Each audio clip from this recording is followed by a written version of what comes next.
और सरना समिति के केंद्रीय अध्यक्ष अजय तिर्की जी हमारे साथ हैं। जी बताएं आज के दिन को लेकर के और ये स्थल को लेकर। सबसे प्रथम मैं जोहार करना चाहूँगा। मैं अजय तिर्की, केंद्रीय सरना समिति के अध्यक्ष, आप सबों को सरूल की ढेर सारी शुभकामनाएं और बधाई देना चाहूँगा। साथ ही साथ आपको बताना चाहूँगा ये जो केंद्रीय स्थल सिरम टोली जो है इसका बहुत ही महत्व है। मतलब कहे तो पूरे झारखंड में ये मेन सरना स्थल है और इस सरना स्थल पर माथा टेकने के लिए पूरे रांची जिला के पाहन टोला के जितने सरना समाज के पुजारीगण हैं, जो सरना समाज के श्रद्धालुगण, जो मानने वाले सरना समाज के सभी लोग आज के दिन में यहाँ पर माथा टेकने आते हैं। और रांची नहीं, पूरे झारखंड नहीं, देश विदेशों से भी, नेपाल, भूटान, बंगाल से भी लोग यहाँ पर आते हैं माथा टेकने के लिए। इस स्थान का बहुत ही महत्व है, जो कि इसका महत्व को 1961 में बढ़ाया गया है। और यहाँ पर माननीय हेमंत सोरेन जी के द्वारा 6 तारीख को शिलान्यास भी करना सरना भवन के लिए, जो 6.25 करोड़ का सरना भवन बनाना है। कुछ क्षण में यहाँ पे मुख्यमंत्री भी आ रहे हैं, क्या कहें? जी हाँ, अभी मात्र 5 से 10 मिनट में यहाँ पर मुख्यमंत्री जी आ रहे हैं। माननीय मुख्यमंत्री हेमंत सोरेन जी के द्वारा यहाँ आगमन होगा, उनके द्वारा यहाँ पर माथा टेका जाएगा। अपने राज्य के खुशहाली, सुख, समृद्धि, खुशहाली, विकास के लिए विनती प्रार्थना करेंगे और उसके बाद फिर यहाँ से अपने स्थान पर फिर जाएंगे। जोहार करते हुए आपको ढेर सारी शुभकामनाएं देता हूँ। सरहुल पर्व है। मुझे नहीं लगता है कि हम आदिवासी समाजों के लोगों को ये बताने की आवश्यकता है। बस थोड़ा सा इस बार एक लंबे समय के बाद वैश्विक महामारी से गुजरते हुए हम लोग अब पुनः अपनी परंपरा, संस्कृति, सभ्यता के लिए जुटना प्रारंभ कर चुके हैं। अलग अलग जगहों से आज का सरहुल पर्व का गवाह बनने के लिए, चाहे वो गांव में हो, मोहल्ले में हो, टोले में हो, लोग तैयारी कर रहे हैं। कई जगह से नाच गान के साथ झांकिया जुलूस के रूप में आज यहाँ सिरम टोली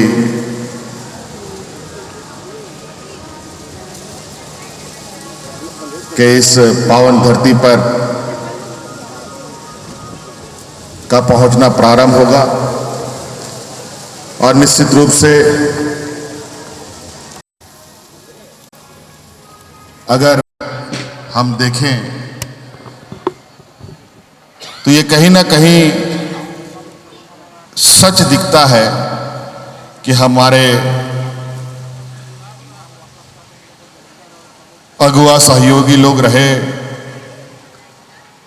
हमारे मार्गदर्शक लोग रहे, जैसे डॉक्टर रामदयाल मुंडा जी का कहना था कि हम आदिवासियों का बोलना ही संगीत है और चलना ही नृत्य है।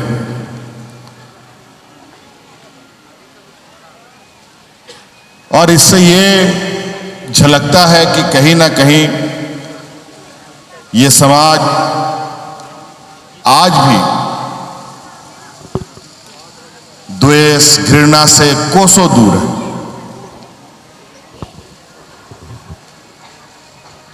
गांव के लोग, शहर के लोग, ऊंचे ऊंचे बिल्डिंग में रहने वाले लोग,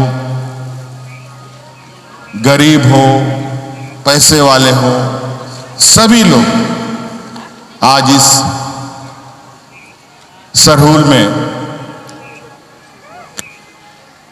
उपस्थित होकर अपनी सभ्यता, अपनी संस्कृति को मजबूती प्रदान कर रहे हैं।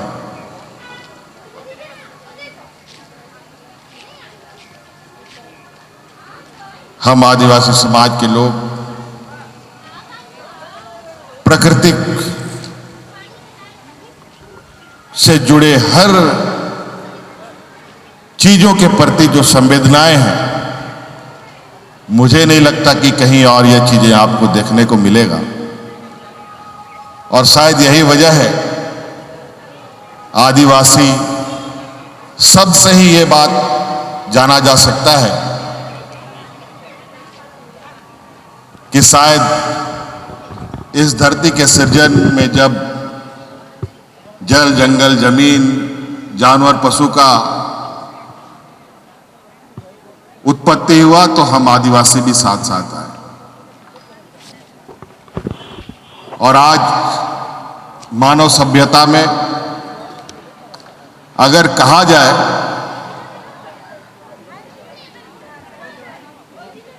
कि कोई भी चीजें हमें दिखती है तो उसके पीछे कहीं ना कहीं आदिवासी समाज की जड़ें मिलती हैं। अगर आज पेड़ है यहां पर तो पेड़ के नीचे जो जड़ें हैं वो जड़ें आदिवासी हैं। तो आज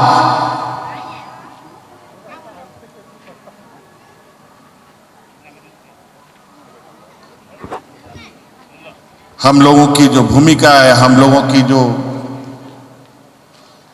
विचारधारा है,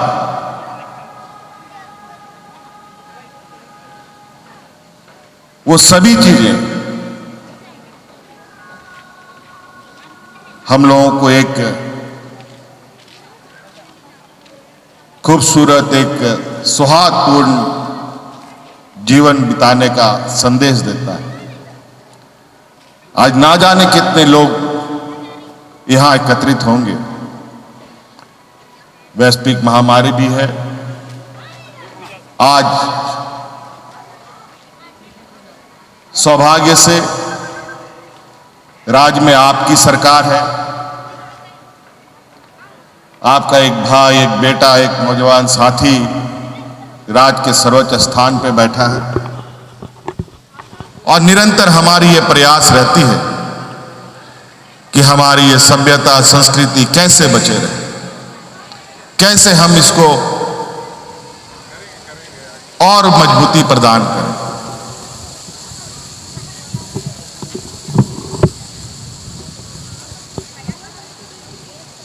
आज जिस तरीके से विकास के पैमाने खींची जाती है, उस विकास के पैमाने में आदिवासी समाज को टिक पाना बहुत कठिन है।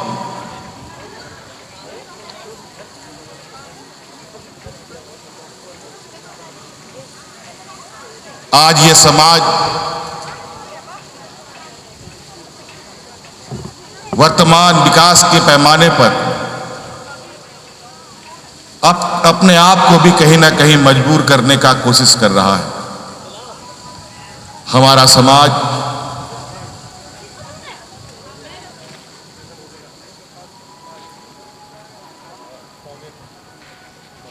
बड़े बड़े ऊंचे ऊंचे बिल्डिंगों के ऊपर नहीं है। हमारा समाज, हम खुद, हम सब जमीन से जुड़े हुए लोग, और इसीलिए हम हमेशा इस बात की मांग करते हैं, हमेशा इस बात की चिंता करते हैं कि जल, जंगल, जमीन हमारा है, हम आदिवासियों का। अगर जल, जंगल, जमीन ना बचे तो सबसे पहले प्रहार हम आदिवासियों पर हो।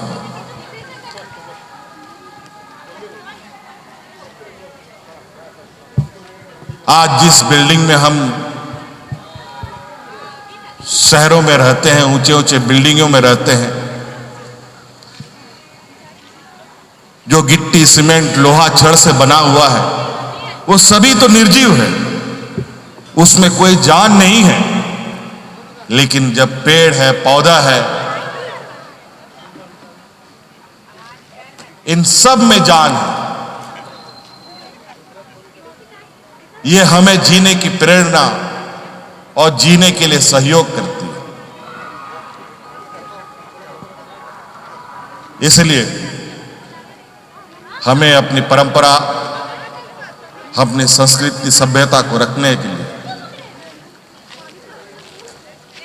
अपनी अपनी व्यक्तिगत योगदान देने की आवश्यकता है, चाहे वो छोटा हो, चाहे वो बड़ा हो।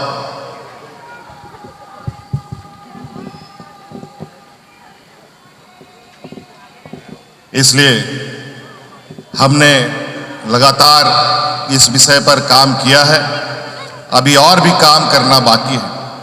अभी मौका मिला, हमने सभी सरना समितियों को बुलाकर कई बातें बताई हैं कि अपनी संस्कृति सभ्यता को बढ़ाने के लिए आप अपने सुझाव, हमारी सोच, उन सब को लेकर आगे बढ़ें और अपनी व्यवस्था को मजबूत करें। इसी क्रम में आज का ये सिरमटोली इस पवित्र स्थल का जीर्णोद्धार कार्यक्रम करने का भी हम लोगों ने निर्णय लिया है और एक पहचान के प्रतीक इसको बनाने का हमारा उद्देश्य है, ताकि आप, हम और हमारी आने वाली पीढ़ी इसको याद रखें। सिर्फ यही नहीं, राज्य के हर शरणा स्थल, मसना स्थल को संरक्षित करने का सरकार ने संकल्प लिया है हर हाल में, क्योंकि जिस तरीके से विकास की गतियां चलती हैं, हम लोग चूंकि समाज के सबसे जड़ में रहने वाले लोग हैं, हमें गति पाने में थोड़ा वक्त लगता है, लेकिन अब थोड़ा सा हमें इसमें आगे बढ़ने की आवश्यकता है। सभी को बढ़ने की आवश्यकता है, विशेषकर नौजवान साथी जो हमारे पढ़ लिख करके आगे बढ़ रहे हैं, अपनी रोजगार और अपना जीवन यापन के लिए देश दुनिया भी घूमते हैं, लेकिन आज हमें इन सब पर्वों पर एकत्रित होकर अपनी सभ्यता की गाड़ी को आगे खींचने की आवश्यकता है। मैं भी बाहर था और कल रात में ही मैं यहां विशेषकर आज के सरहुल पर्व के लिए, जो बरसों से, अभी लगभग 2 साल तक हम लोग एकत्रित नहीं हो पाए थे, और इस समाज को शायद इसको आवश्यकता है हम सब लोगों की, और जो आनंद सामूहिक रूप से सामाजिक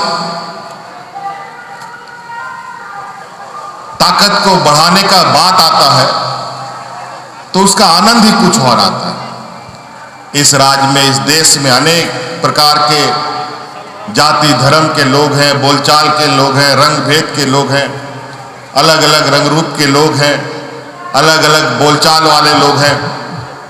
सभी लोग अपनी संस्कृति सभ्यता को खींचने के लिए, उसकी पहिया में गति देने के लिए सभी लोग एकत्रित होते हैं। तो हमें भी, क्योंकि ये परंपरा एक ऐसी परंपरा है जो कभी मिटाए से नहीं मिट सकता, इसके लिए इसे और खूबसूरत और सुनहरा बनाना है। तो हमें यूं ही हर साल की तरह आने वाला समय में भी एकत्रित होकर अपनी परंपरा को आगे बढ़ाना। इसलिए आज बहुत बहुत शुभकामनाएं आप सब लोगों को, और सभी चीजों के आज विशेषकर यहाँ जो सरना समिति के सदस्य हैं, आज इनकी बड़ी जिम्मेवारी है कि एक बहुत बड़ा पूरे शहर से, गांव से, टोले से लोग यहाँ एकत्रित होंगे। जितने भी वॉलेंटियर्स हैं, सभी लोगों को मेरी ओर से बहुत बहुत शुभकामनाएं, और मैं भगवान से यही प्रार्थना मांगूंगा कि समिति को इतनी ताकत दे कि जो जितने आने वाले हमारे अलग अलग गांव मोहल्ले से आज इस सरहुल पर्व मनाने के लिए यहाँ उनको सही तरीके से और सुरक्षित तरीके से उनकी सारी व्यवस्थाओं को देखते हुए सकुशल वापस घर पहुंचे, ये हम भगवान से प्रार्थना करते हैं और इनको ताकत देने की लिए भी प्रार्थना करते हैं। बहुत बहुत धन्यवाद सबको, मेरी ओर से ढेर सारी शुभकामनाएं। जोहार। तो आज की खबर में बस इतना ही। बने रहे SMP न्यूज के साथ, अपना ख्याल रखें, क्योंकि आपसे हम, आप है हमारी ताकत। लेटेस्ट अपडेट के लिए हमारे फेसबुक पेज को फॉलो और लाइक जरूर करें, तो वहीं विस्तृत खबरों के लिए हमारे YouTube चैनल को सब्सक्राइब जरूर करें। आप सभी का बहुत बहुत धन्यवाद।